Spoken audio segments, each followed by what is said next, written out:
I have to talk from the top of my head because because I don't have my notes on these issues.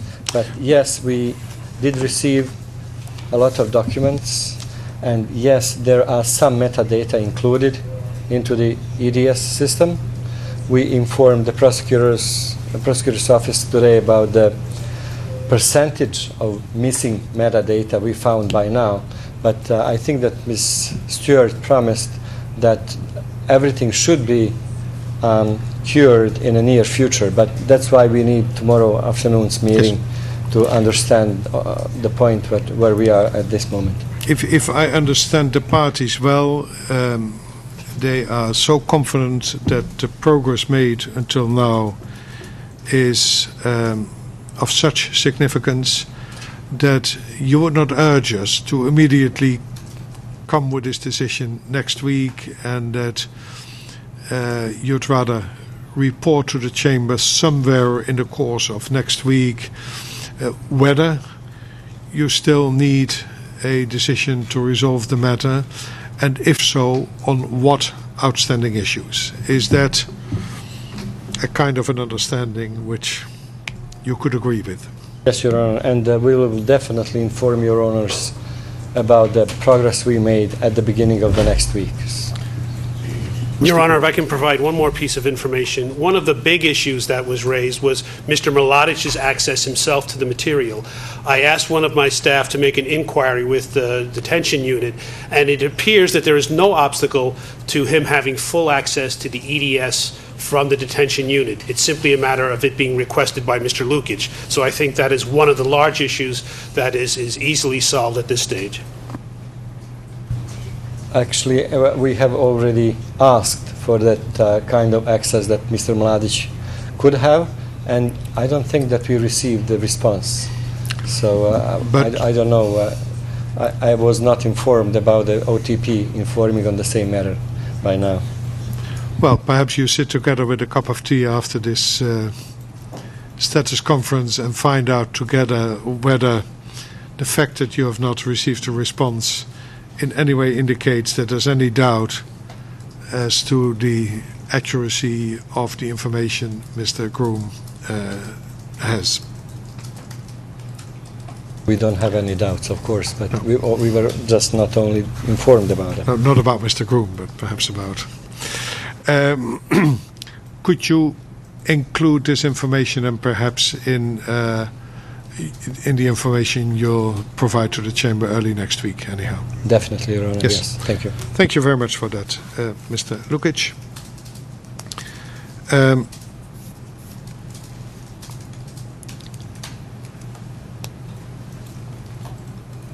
No further questions and comments on this matter? No, Your Honor. Then I move on to the adjudicated facts. On the 9th of December 2011, the prosecution filed its adjudicated facts motion containing approximately 2,900 proposed facts for which it seeks judicial notice. On the 1st of February 2012, the defense filed its response. Prior to the response being filed, the prosecution requested leave to reply to the then upcoming response. On the 7th of February, the request for leave to reply was denied. At the last status conference, the chamber informed the parties that it would issue 3 decisions. The chamber clarifies that it will issue 4 decisions, 3 addressing the 3 annexes to the motion, 1 addressing the rebuttal evidence procedure contained in the prosecution's motion. The chamber informs the parties that it aims to have the first decision issued, as I said before, in the near future, but you have already a bit more information about possible disappointment in terms of time, with the remaining decisions to follow shortly thereafter. In relation to the prosecution's witness list, a number of proposed witnesses will be affected by the Chamber's adjudicated facts decisions in terms of the written evidence that the prosecution adduces through them. For certain witnesses, should the Chamber take judicial notice of the relevant proposed facts, it's likely that the prosecution will refrain completely from adducing any evidence from them. For others, it's likely that there will be a significant reduction in the witnesses' evidence presented at trial. A significant percentage of these affected witnesses are currently listed as Rule 92 bis witnesses, meaning that they would not testify before the tribunal, but would have their written statement admitted as evidence in lieu of testifying. In relation to this, at the Rule 65 term meeting, the parties discussed how, in practical terms, this reduction might be accomplished in terms of written evidence. It was during that discussion that you, Mr. Groom, suggested that it would not be appropriate for the prosecution to redact those portions of a witness's statement that were covered by an adjudicated facts of which the Chamber had taken judicial notice, and which were no longer to be relied on by the prosecution. You suggested that instead the prosecution could point at those portions of the statement that it was relying on, or alternatively might not tender the statement but simply call the witness to testify viva voce in relation to those specific issues that the prosecution finds necessary to meet its burden of proof and are not covered by an adjudicated fact of which the Chamber has taken judicial notice. The Chamber considers that the inclusion of evidence in a witness statement, even if it relates to an adjudicated fact of which the Chamber has taken judicial notice, cannot simply be ignored by the Chamber.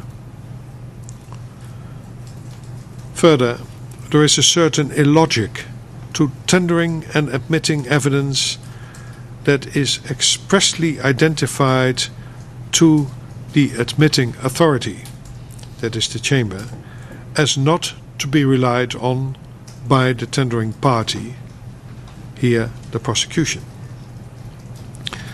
Therefore, the Chamber would prefer that these witnesses either be called to testify viva voce, or that the prosecution complete a new Rule 92 bis or ter witness statement containing only that evidence that the prosecution wishes to adduce from the witness, without duplicating evidence of which the Chamber duplicating evidence on facts on which the Chamber has already taken judicial notice of. And the Chamber hereby instructs the prosecution accordingly. Your Honor, if I can just raise our concern, as I began to raise during the meeting, very often the evidence on that particular point, it's inextricable. So the example that I had put forward at the meeting was many of the facts, let's say from the Burgenin decision, may determine that the perpetrators were a group called Serb forces, which included police, paramilitaries, and military, and that we may need to be more specific in this case in some instances. It is hard to imagine, being somewhat familiar with these statements, is how we extricate just simply the part that talks about the identity of the perpetrator without and leaving behind or redacting where the witness describes what that perpetrator did. It seems difficult to imagine how we would be able to do that. Of course, we will undertake to give full consideration to the guidance that's just been given, but I must say the initial, the prosecution's initial reaction, it may not be a possible task.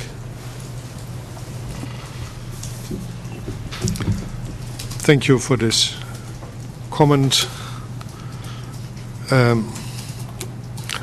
I'm used to translate words as this may be an impossible task, that impossible is a negative expression, to understand this as that it needs inventivity to perform the task. Not to say that that always gives a solution. We'll carefully consider your submission. At the same time, we also urge you to try to find a practical solution for what is considered by the Chamber as a problem as well. That is, to receive cumulative and repetitive evidence on matters, especially facts we have already taken judicial notice of. We will do that, Your Honor. Thank you, Mr. Groom. Mr. Lukic, no comments or questions in relation to this? No, Your Honor. I move on to the agreed facts. On the 10th of February 2012, the parties have jointly submitted their fourth progress report on their agreed facts negotiations.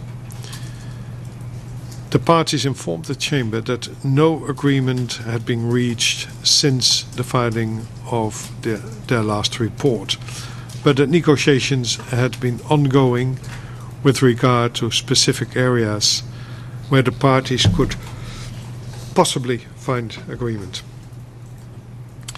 At the 19th of January 2012 status conference, the Chamber set the deadline for the parties' joint filing of all those facts upon which the parties had agreed to date to the 2nd of March 2012. The scheduling order adjusted this deadline to the 16th of March 2012, and it further instructed the parties to include this filing as an annex to the regular progress report on the parties' negotiations of agreed facts, which is also due on the 16th of March 2012, 10 days before the 26th of March 2012 Rule 65 ter meeting.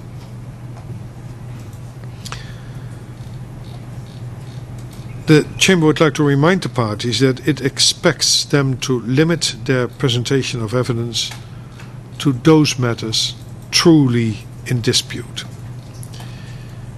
In relation to this, at the 19th of January 2012 status conference, the Chamber informed the parties that it expects them to continue their discussions beyond the pre-trial stage to identify and agree on matters for which there is no real dispute, and stated that it would set deadlines for further progress reports in due course. The Chamber now instructs the parties as follows. The parties are to submit an agreed facts progress report on the 27th of April of this year, and from that date onwards, on the last working day of every other month. So after the 27th of April 2012 filing, the next progress report would be due on the 29th of June, and so on, continuing until the Chamber instructs otherwise. Any questions or comments in relation to the agreed facts? Your Honor. No, Your Honor, we don't have anything to add. Thank you, Mr. Lukic, Mr. Groom. I move to the expert report. At the 19th of January 2012 status conference, the prosecution was instructed to file its expert report